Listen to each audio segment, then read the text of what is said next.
Heyo, what's up mga kamaster, no? Ug karon na adlaw mga kamaster, magkato na budda kay naanapoy ni salig sa atong tira pataka mga kamaster, no? Ug diri ra day na part kay pabutang ni mama ang iyang tattoo design mga kamaster. Ug diha na part mga kamaster, grabe kasi ug di kayo sa kainit sa panahon mga karon ni trapo-trapo kay nadaot ang extension. Diha mga master nagsugod na tayo mga master ato ang hinahinayan tusok si client tayo mga master.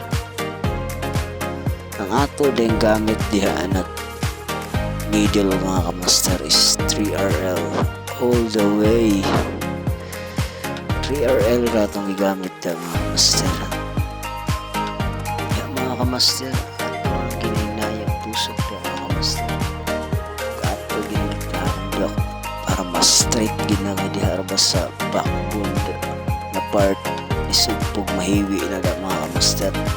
Mo nang ato ra lang hinay-hinayan at paspas mo yung kalit mga kamaster. Shout out day ko sa mga tattoo artist sa Butuan no, na mga gahi kayo, labi na itong mga bago pa sa tattoo industry na grabe di na maapas. Saludo ko sa inyo mga kamaster.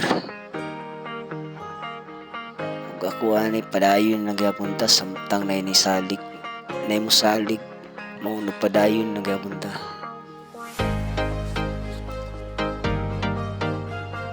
Diha mga kamaster at puro naghinay-hinayan ng mga kamaster. Hapit na tamaw madal part mga kamaster.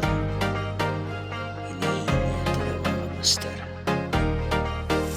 Ug mao na ang resulta sa atong trabaho mga kamaster. Pero